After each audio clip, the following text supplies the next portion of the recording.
is the politics of putting the past together again. C. 1950. The article is about photographer Jake Michael's new book C. 1950, which documents life in Belize's Mennonite colonies.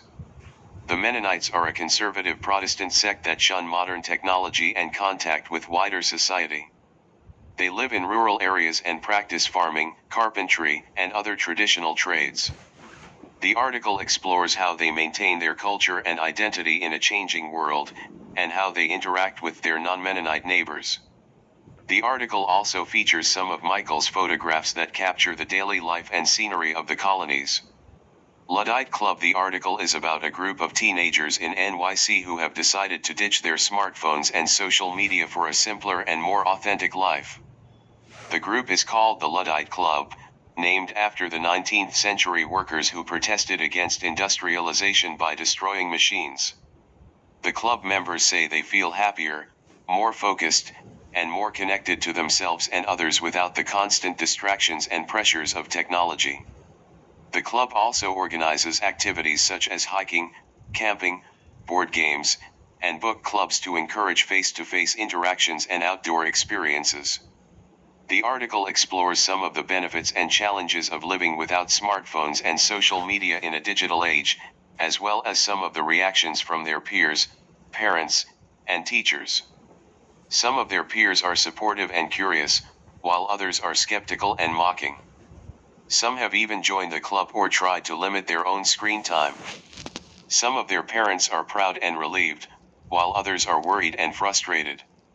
Some have also followed their children's example and reduced their own smartphone use. Some of their teachers are impressed and inspired, while others are indifferent and unconcerned. Some have also incorporated more offline activities and discussions in their classrooms. Luddites. The article challenges the common misconception that the Luddites were a group of anti-technology fanatics who opposed any form of innovation. It argues that the Luddites were actually skilled workers who protested against the social and economic changes brought by the Industrial Revolution in Britain.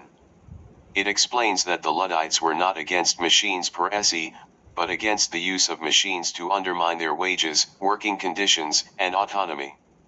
It also shows that the Luddites were not a unified movement, but a diverse and decentralized network of local groups who used different tactics and had different goals. The article concludes that the Luddites were not irrational or backward-looking, but rather had a complex and nuanced critique of industrial capitalism. Mussolini. The article examines how Mussolini and his fascist regime used the myth of Rome as a source of inspiration and legitimation for their political project. It argues that Mussolini's fascination with Rome was not only based on his personal admiration for ancient history, but also on his strategic appropriation of Roman symbols and values to create a new fascist identity and culture.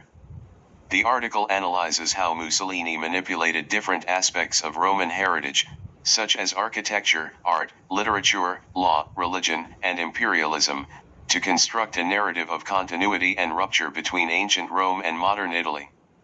It also explores how Mussolini's vision of Rome was challenged by internal critics and external enemies, especially during the Second World War.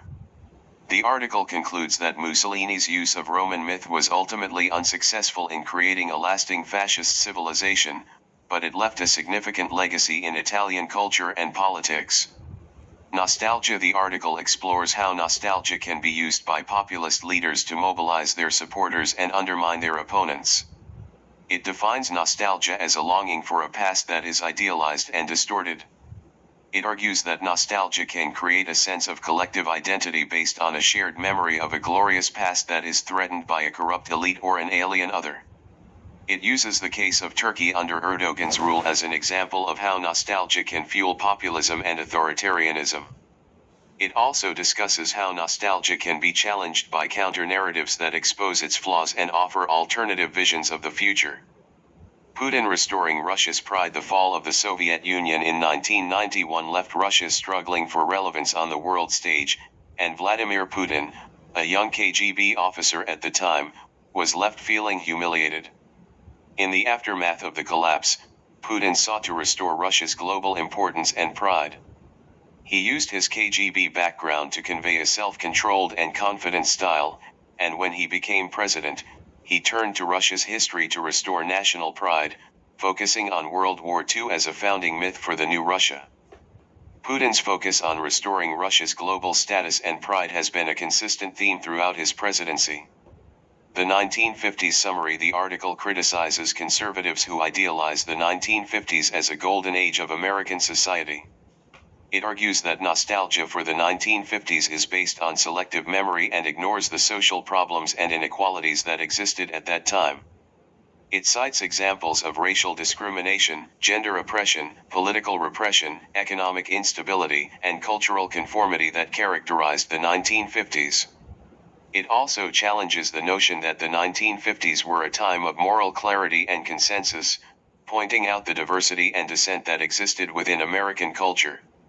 The article concludes that nostalgia for the 1950s is a form of escapism from the challenges and complexities of contemporary society. Summary of the summary: a lot of nostalgia in America for the 1950s, problem being, they weren't so great, people only remember the good things about them, not the racism, sexism, and political repression. Archaeology: the telltale art bro was found under a parking lot, the car park in Leicester, England, where archaeologists found the remains of King Richard III in 2012 has been designated as a National Historic Site. Richard III was killed in 1485 at the Battle of Bosworth Field, ending his 2-year reign and the Plantagenet dynasty. He was buried without ceremony at a nearby friary. The discovery of his skeleton sparked a legal battle over where he should be reburied. In 2015, he was finally laid to rest at Leicester Cathedral with royal honors. The car park site will be protected from any future development that could damage its historical significance.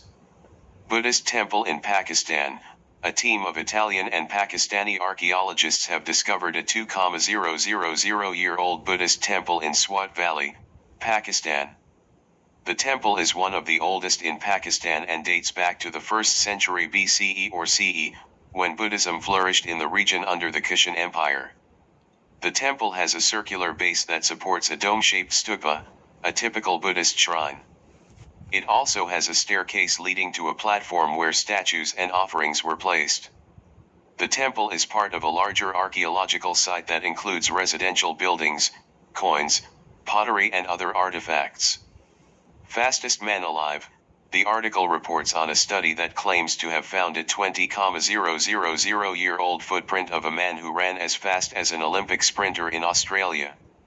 The footprint was discovered among hundreds of others at Willandra Lakes region, a World Heritage Site that preserves evidence of ancient human occupation. The study's author, Steve Webb, a biological archaeologist, calculated that one hunter was running at 37 kilometers per hour, 23 miles per hour, based on his stride length and depth of impression. Webb suggests that the hunter was chasing prey or escaping danger, and that his speed was possible because he was barefoot, lean and fit.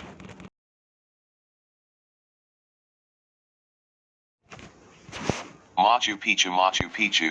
Machu Picchu is a 15th century Inca citadel located in Peru, built during the reign of the Inca Emperor Picchu.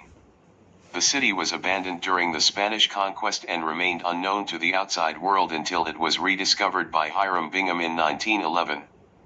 The discovery of Machu Picchu allowed scholars to better understand the architectural, social, and political achievements of the Inca civilization. The city was preserved due to being abandoned and hidden from view by the surrounding mountains and vegetation. Petra is an ancient city in Jordan, built by the Nabateans in the 1st century BCE. It was rediscovered by Swiss explorer Johann Ludwig Burckhardt in 1812. Petra is known for its unique rock-cut architecture and impressive water management system. The city was a major hub of trade, connecting the Mediterranean world to India and China. The rediscovery of Petra allowed scholars to better understand the Nabatean civilization and their role in the ancient world. Petra was preserved due to being abandoned and hidden from view by the surrounding mountains and desert. List of video games. The Oregon Trail. This game is considered to be one of the earliest educational games, and it accurately portrays the difficulties and challenges of traveling along the Oregon Trail during the 19th century. Seven Cities of Gold. This game is set during the Age of Discovery and has some accurate historical elements such as the Spanish conquest of the Aztec Empire. However, the game's primary focus is on exploration and treasure hunting, so it may not be the best choice for learning about history. Sid Meier's Pirates. This game is set during the golden age of piracy and has some accurate historical elements such as the locations of pirate hideouts and famous pirate ships. However, the game's primary focus is on piracy and adventure, so it may not be the best choice for learning about history. Call of Duty. This game series features various historical events, including World War II and the Cold War. However, the accuracy of events portrayed in the game is often exaggerated or altered for the sake of gameplay, so it may not be the best choice for learning about history. Ghost of Tsushima. This game is set in feudal Japan during the Mongol invasion and has some accurate historical elements such as the locations of important battles and the clothing and weapons used during the time period. However, the game's primary focus is on action and adventure, so it may not be the best choice for learning about history. Age of Empires. This game series features various civilizations throughout history, including the Greeks, Egyptians, and Romans. While the game has some accurate historical elements, it also simplifies or alters history for the sake of gameplay, so it may not be the best choice for learning about history. Assassin's Creed. This game series is set in various time periods throughout history, including ancient Greece, Renaissance Italy, and the American Revolution.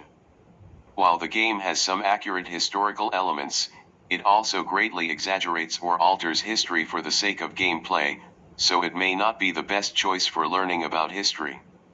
Railroad Tycoon. This game is set during the Industrial Revolution and focuses on building and managing a railroad company. The game has some accurate historical elements such as the locations of important railroads and the types of trains used during the time period. However, the game's primary focus is on building and management, so it may not be the best choice for learning about history. AI to recreate dead people. Bas Yoderwijk, Dutch artist, is using modern technology to create realistic photo-style portraits of famous figures only depicted in paint and sculpture. Bas Yoderwijk, from Amsterdam, explained that he wanted to see if he could create realistic digital renderings of key faces in history, including Vincent van Gogh and Napoleon. He also turned his talents to statues like Michelangelo's David and the Statue of Liberty. Bas uses Artbreeder, a deep learning software which can create lifelike images from scratch or based on a composite of different portraits. a.The, the Iceman archaeologic sensation, media star, research topic, museum object. a.The is a mummy that was discovered on a glacier in Italy in 1991. He is over 5,300 years old, which means he lived before the Egyptian pyramids and Stonehenge. a.The was a man from a long time ago during the Copper Age. He had a copper axe, which was a really special tool back then. He was murdered and naturally preserved in ice, which is why he is still around today. a.The is now in a museum in Italy, where people can go and see him and his clothes and equipment. Visitors are amazed by how clever people were even back in the Stone Age. Colorblind casting. Colorblind casting, the other way around. There was a play where two different actors, one white and one African American, played the role of Milk for 3 shows each. The director wanted to explore how the words would sound different coming from 2 actors with different backgrounds.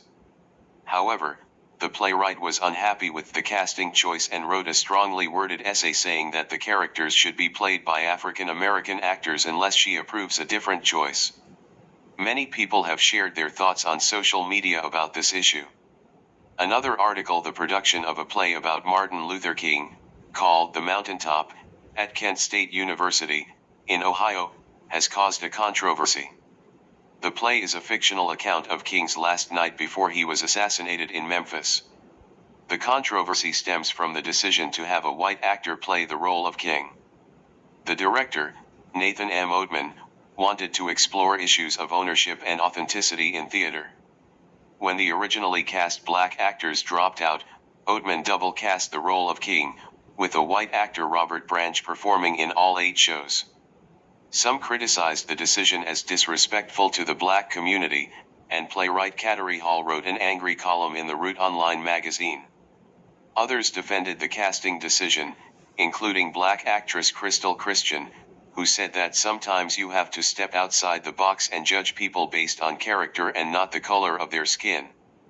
Unpopular opinion: colorblind casting isn't woke, it's racist. Colorblind casting means that people are hired to act in a play or movie without looking at their skin color. This is supposed to make things more equal for everyone. However, it can be tricky because it might not feel true to the story if someone who doesn't look like the character is playing that role. In Hamilton, for example, even though they cast people of different colors, it still tells a story that might not be fair to those people. It's important for the people who write, direct, and cast to think about how different people might feel playing certain roles.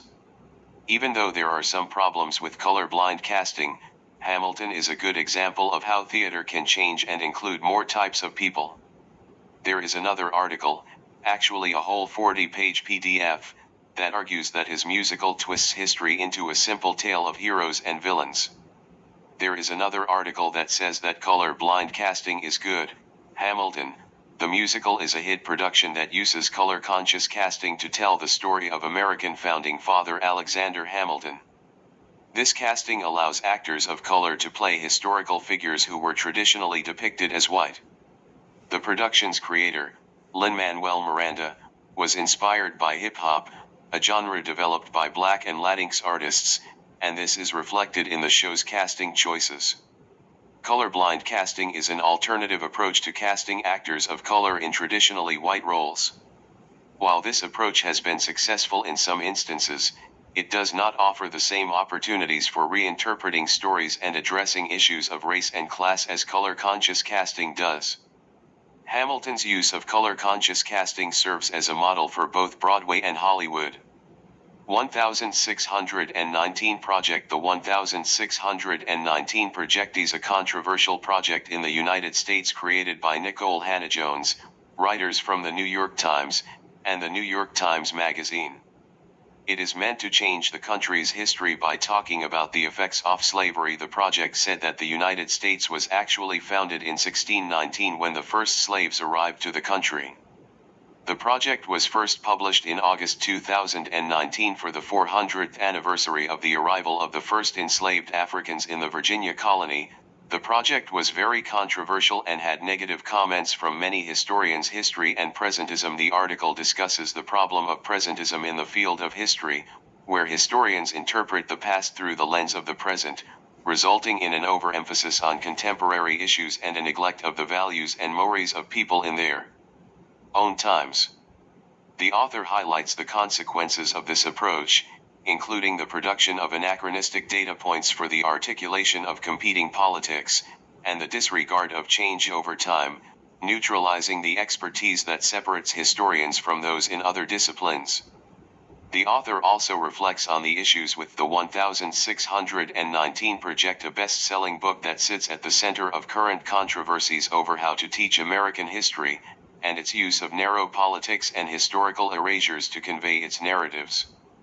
Presentism. Presentism is a term used in historical analysis to describe the interpretation of past events or people based on present-day values, beliefs, and perspectives. In other words, presentism is the tendency to judge or view the past through the lens of the present, rather than in the context of the time in which it occurred. This can lead to an oversimplified and inaccurate understanding of historical events, as it ignores the complexity of the past and the nuances of historical context. Portraying people in the past. Sources to portray people in the past. In a nutshell, an autobiography is a self-written piece that reflects the timeline of an author's life story. The difference between biographies and autobiographies is the fact that most, if not all, autobiographies are about someone, written by that someone. Also, autobiographies are written in first person, while biographies tend to be written in third person. However, an argument can be made that autobiography's strength is also their weakness. Because that autobiography is written by the person that it is written about, in some cases the person chooses to leave some important parts of their life out, because they might not see the value of a normal person reading about them. Biographies. A biography is simply the story of a real person's life. It could be about a person who is still alive, someone who lived centuries ago, someone who is globally famous, an unsung hero forgotten by history, or even a unique group of people. It is usually written by someone else, and that's where it falls short in authenticity. In my opinion, to truly know someone, you have to be that person or really close to them, and a biography just doesn't fulfill that aspect. While in some cases it is true that someone close to someone can write a biography about them, most of the time it is just a random author that writes the biography, and not a person close to the person that the biography would be about. The difference between biographies and autobiographies is the fact that most, if not all, autobiographies are about someone, written by that someone. Also, autobiographies are written in first person, while biographies tend to be written in third person. Contemporary footage. Definition: video or audio recordings of events and people that were created at the time they occurred. This footage may include news broadcasts, documentaries, home movies, or other recordings. Advantages: provides a visual and audio record of events and people. Can capture nuances of behavior and interaction that may not be apparent in written sources. Can be compelling and engaging for viewers. Disadvantages: may be limited in scope or quality. May be edited or manipulated to create a particular narrative. May not capture all relevant aspects of a person or event. Diaries. Definition: a diary is a written or audiovisual record with discrete entries arranged by date, reporting on what has happened over the course of a day or other period. Journals vs. diaries. The main difference between journals and diary is that a journal is a personal record where you can pen your thoughts, observations, and experiences, while a diary is a book where you note down important things to keep track of them. The strengths of diaries: I believe that diaries are a good way to encapsulate the everyday life of someone, and that can be very useful when you are trying to portray people from the past. Government records. Definition: documents and records created by government agencies that provide information on a wide range of topics, including individuals, events, policies, and more. These records may be classified or unclassified, and may be subject to access restrictions or other regulations. Advantages: can provide detailed and comprehensive information about individuals and events. Often considered reliable and objective. May contain information that is not available elsewhere. Disadvantages: may be difficult to access or understand. May contain redactions or omissions for security or privacy reasons. May reflect government biases or policies. Interviews. Definition: conversations between a researcher or interviewer and an individual who has knowledge or experience related to the subject of study. Interviews may be conducted in person, over the phone, or online, and can provide valuable insights and perspectives on past events and people. Advantages: can provide first-hand accounts and insights from individuals who knew or interacted with the person being studied. Can offer a personal and human perspective on events and people. Can be tailored to specific research questions or areas of interest. Disadvantages: may be affected by interviewer bias or leading questions. May be subject to faulty memories or self-serving narratives. May not be representative of a larger population or perspective. Journals. Definition: a record of experiences, ideas, or reflections kept regularly for private use. Downfalls: while journals can be a great way for someone to understand another person, I believe that journals can be a bit too extreme, because I don't think that you would journal normal things into a journal, only certain things. Which is why I think that using a journal might not be the best thing. However, I do think that if used right, it can be of use. Journals vs. diaries. The main difference between journals and diary is that a journal is a personal record where you can pen your thoughts, observations, and experiences, while a diary is a book where you note down important things to keep track of. Letters. Definition: a letter is a written message conveyed from one person to another through a medium. Something epistolary means that it is a form of letter writing. Use case: the only use case of which I can think where letters would be useful is to see how a certain person talks. Memoirs. What is a memoir? Memoir comes from the French word for memory. It's a genre of literature where the author writes about his or her memories, usually going back to childhood. Memoirs are typically written by celebrities, world leaders, pro athletes, etc. The difference between memoirs and autobiographies: a memoir is a nonfiction narrative in which the author shares their memories from a specific time period or reflects upon a string of themed occurrences throughout their life. An autobiography is a factual and historical account of one's entire life from beginning to end. The double-edged sword concerning memoirs: memoirs have a double-edged sword, and that is the fact that memoirs are emotion-focused. Which can be a bad thing, but also good. The good thing about memoirs being emotion-focused is the fact that it can show a person's true character and emotional strength, unlike an autobiography's autobiography. The bad thing about memoirs is that they aren't chronological or factual. Sometimes things can be over-exaggerated.